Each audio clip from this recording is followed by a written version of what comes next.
வணக்கம். இதில் நம்ம பாபாவுடைய குணங்கள் பார்க்க போகிறோம். பாபாவுடைய குணங்களை நம்ம தெரிஞ்சுக்கும் பொழுது அதே குணங்களை நமக்குரிய குணங்களாக மாற்றும் பொழுது பாபா நம்ம கூடவே இருந்து நமக்கு தேவையானதை செய்வார். ஓகேங்களா? பாருங்கள்.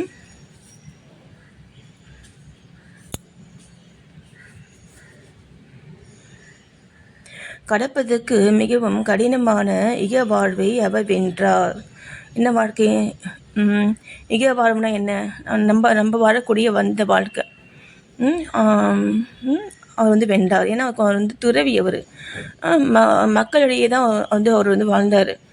அப்போது அந்த ஆசைகள் சுத்தமாக திறக்கணும். திறந்தால் தான் அவங்க ஒரு ஞானியாக நீடிக்க முடியும், இல்லைங்களா? பாருங்கள், அதான் அவர் வென்றார். அதை சாந்தி அல்லது மன அமைதியே அவையின் அணிகலன். ஓகேங்களா? விவேகத்தின் பெட்டகம். புரியுதுங்களா? அவர் வைணவ அடியார்களின் தாயகமாவார். வைணவர்னா யார்? பெரும்பாலும் வணங்குறாங்க இல்லையா? அவங்களுக்கு பார்த்தீங்கன்னா ஒரு தாய் மாதிரி இருந்தார். அவர் கண்ணனை ஒப்ப வள்ளல்களுக்குள் எல்லாம் தலை சிறந்த வள்ளலாக விளங்கினார். அவர்கிட்ட போய் கேட்டோம் அப்படின்னா அவர் பைசா தருவார். அந்த பைசா அவங்க கொண்டு வீட்டில் வச்சு வணங்குறாங்கன்னா அவங்க ரொம்ப ரொம்ப ரொம்ப அதிகமான செல்வத்தை பெருந்தி பெற்றாங்க. சாராம்சம் அனைத்திலும் பெற்ற சாராம்சமாக இருந்தார்.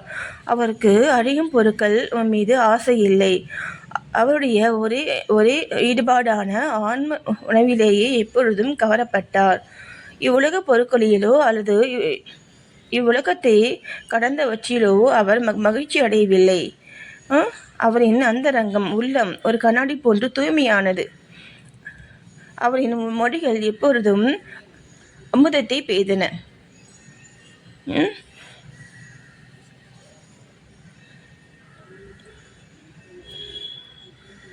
எப்பொழுதும் பார்த்துக்கோங்க. எப்பொழுதும் எல்லா சூழ்நிலையிலையும் அவருடைய மொழிகள் நல்ல நல்ல மொழிகளாகவே இருந்தது.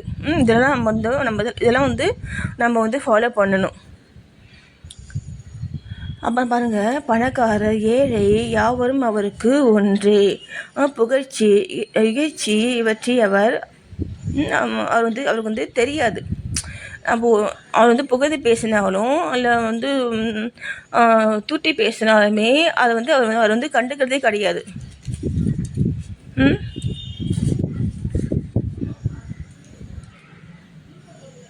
அவரே எல்லா உயிர்களுக்குள்ளும் இறைவன் ஆவார். அவர் சரளமாக பேசி அனைவருடனும் பழகினார். நடிப்பையே தொழிலாக கொண்ட குமரிகளின் நடிப்பையும் நாட்டியத்தையும் அவர் கண்டார். கஜல் தெம்மாங்கு பாடல்களை அவர் கேட்டார். ஆயினும் இம்மி அளவும் சமாதி நிலையிலிருந்து அவர் விலகவே இல்லை.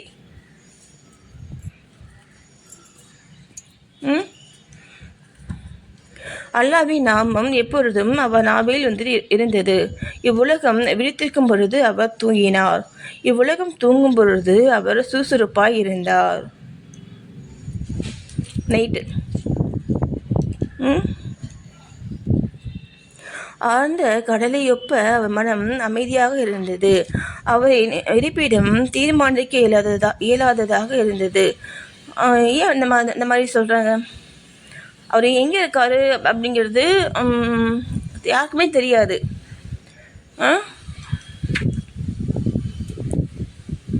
மற்றும் அவர் செய்கைகள் நிச்சயமாக புரிந்து கொள்ள இயலாததாக இருந்தது. அவர் ஓரிடத்தில் வாழ்ந்தார்.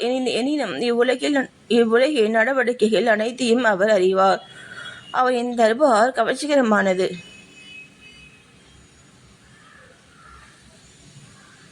இது இந்த மாதிரி பண்புகள் யாருக்கு இருக்கோ அவங்க தான் பார்த்தீங்கன்னா ஞானிகள். தினந்தோறும் நூற்றுக்கணக்கான கதைகளை திருவாய் மலர்ந்தார். ஆனாலும் மௌன விரதத்தில் இருந்து இம்மியளவும் பிறரவில்லை. மசூதியில் உள்ள சுவரின் மீது எப்பொழுதும் சாய்ந்து கொண்டிருந்தார். அல்லது காலை, மதியம், மாலை இவ்வேளைகளில் பூந்தோட்டம், சாவடி ஆகியவற்றை நோக்கி நடந்து கொண்டிருந்தார். எப்பொழுதும் ஆன்ம உணவில் கருத்துள்ளவராகவே இருந்தார். சித்தராயினும் சாதகரை போன்று நடித்தார். ஏன் அவர் நடித்தார், அதை சொல்லுங்க பார்க்கலாம். அவர் சித்தர் தான் அவர். ஏன்னா அவருக்கு சித்தர்கள் செய்யக்கூடிய எல்லா வேலைகளையுமே அவர் செய்தார். செய்யும் பொழுதும் அவர் ஏன் இல்லை இருக்கணும் தெரியாதுப்பா அப்படின்ட்டு ஏன் அவர் நடித்தார் சொல்லுங்கள். ஏன் அவர் நடித்தார்னா, இவங்க நமக்கே தெரியும் இல்லையா, ஒருத்தர்கிட்ட ஒரு ஒரு பவர் இல்லை ஒரு ஒரு யார்கிட்டையுமே இல்லாத ஒன்று இருக்குன்னா நம்ம என்ன செய்வோம், அவங்கள நம்ம கூட வச்சுக்கணும்னு நினைப்போம் இல்லையா. எல்லாருமே அதை நினைப்பாங்க இல்லையா. அது நடக்காத காரியம் இல்லையா அது. அதனால தான் அவர் நடித்தார். அவர் எளிமையாகவும் தாழ்மையாகவும் அகங்காரம் மற்றும் இருந்து எல்லோரையும் மகிழ்வித்தார். இவரே நமது சாய்பாபா. ஷீரடிமன் சாய்பாபாவின் திருவடிகளால் மிதிப்பட்டதால் அசாதாரண முக்கியத்துவம் பெற்றது. ஆலந்தியை ஞானேஸ்வரும் பைடனை ஏக்நாத்தும் உயர்த்ததையொப்ப ஷீரடியை சாய் உணர்த்தினார். புரியுதுங்களா? இவங்களாம் ஞானிகள். யார்? ஞானேஸ்வரும் ஏக்நாத் இவங்கெல்லாம் பார்த்தீங்கன்னா ஞானிகள். அதே மாதிரியான ஞானி தான் பார்த்தீங்கன்னா ஷீரடி சாய்பாபா. ஷீரடியின் புல்லின் அரும்புகளும் கற்களும் ஆசீர்வதிக்கப்பட்டவைகள். ஏனெனில் அவைகள் எளிதாக சாயின் திருவடிகளை முத்தமிட முடியும். திருவடி தூளிகளை தமது தலையில் ஏற்றுக்கொள்ள முடியும். நமது அடியவர்களுக்கு ஷீரடி மற்றும் ஒரு பண்டரிபுரம், ஜெகநாதம், துவாரகை, காசி, ராமேஸ்வரம், பத்ரி, கேதாரம், நாசிக், திரியம்பகேஸ்வரம், உஜ்ஜயினி,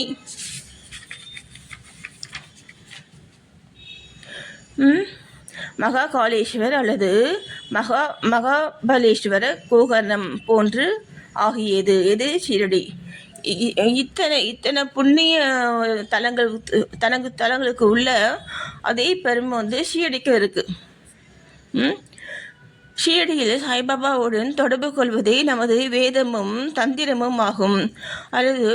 அல்லது இவ்வுலக உணவை தனித்து தன் உணவை எளிதில் வழங்குகின்றது. அங்கே அந்த மண்ணில் காலை வச்சாலே இந்த புக்கில் சொல்கிறாங்க பார்த்தீங்களா, அதெல்லாம் நடக்கும். ஸ்ரீ சாயை பணிக. அனைவருக்கும் சாந்தி நிலவட்டும். சரி, இப்போ பாருங்கள், சாய்பாபாவின் தரிசனமே நமது யோக சாதனம். ஓகேங்களா? சாய்பாபாவின் தரிசனமே நமது யோக சாதனம் அப்படின்னா சாய்பாபாவுடைய கோயிலுக்கு போகிறது, அவருடன் பேசுவது நமது பாவங்களை கழித்துற செய்யும். ஓகேங்களா? அவரின் திருவடிகளுக்கு நறுமண எண்ணெய் தேய்ப்பதே நமது திரிவேணி பிரியாக நீராடல். அவரின் திருவடி தீர்த்தத்தை அருந்துவதினால் நமது ஆசைகள் அற்றுவிடும். அவரின் ஆணையே வேதம். அவர் உதியையும் தேநீற்று சாம்பல் பிரசாதத்தையும் ஒன்னலை எல்லாவற்றையும் தூய்மையாக்கும். நமக்கு ஆறுதல் அளித்த அவரே நமது கிருஷ்ணர், ராமர். அவரே நமது பரபிரம்மம், அது பரிபூர்ணத்துவம். ஓகேங்களா? அவர் தாமே மாறுபட்ட இரு வினைகளுக்கு அப்பாற்பட்டவர். என்ன வினைகள்? நல்வினை, தீவினை. இது ரெண்டுமே அவரை யார் வணங்குறாங்களோ அவங்களுக்கு அவங்க கிட்ட அதெல்லாம் வேலை செய்யாது. நல்லது செய்தால் நல்லது கிடைக்கும், கெட்டது செய்தால் கெட்டது கிடைக்கும் சொல்லுவாங்க இல்லையா. எல்லாமே பார்த்தீங்கன்னா பகவானுடைய பக்தர்களுக்கு எல்லாமே சாதகமாக அமையும்.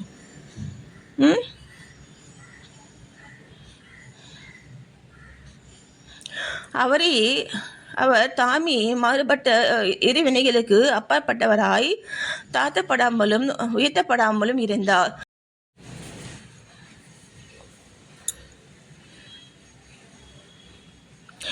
எப்பொழுதும் ஆன்மாவில் சத்து சித்து ஆனந்தமாக கவரப்பட்டார். சத்து சித்து சரிங்களா, ஆனந்தம். ஆனந்தமாக கவரப்பட்டார். சத்து அப்படின்னா வந்துட்டு வந்து அறிவு வந்து இல்லாதது, அறிவு இல்லாத பொருட்கள். சித்து அப்படின்னா வந்துட்டு அறிவுள்ள பொருட்கள். ஓகேங்களா? அவரின் இருப்பிடம் ஷீரடி ஆனாலும் அவரின் செய்கள் இலக்குகள் பறந்து பஞ்சாப், கல்கத்தா, வட இந்தியா, குஜராத், தக்காணம், கன்னடம் ஆகியவற்றுக்கும் விரிந்திருந்தது. புரியுதுங்களா? இவ்வளோ இத்தனை ஸ்டேட்ஸுக்கும் பாபா இத்தனை ஸ்டேட்ஸுக்கு உள்ள மக்களுக்கு பாபா பற்றி தெரிஞ்சிருந்தது. இவ்வாறாக திக்கெட்டும் நெடுந்தூரம் சாயின் புகழ் பரவி எல்லா பகுதிகளில் இருந்தும் அடியவர்கள் திருக்கூட்டம் அவரின் தரிசனத்தையும் ஆசீர்வாதத்தையும் பெறுவதற்காக வந்தன.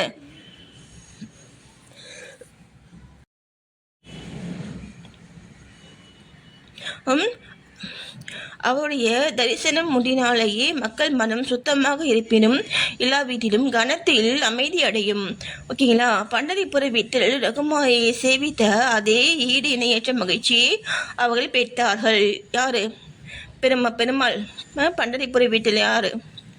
பெருமாள். அந்த கோயிலை போய் சேவித்தா என்ன நலன் வந்து கிடைக்குமோ அதே நலனை பாபாவை பார்க்கும் பொழுதும் பாபா கூட வந்து இருக்கும் பொழுதும் அவங்க வந்து மக்கள் வந்து பெற்றாங்க. இது போன்ற ஒரு அடியவர். ஓகேங்களா?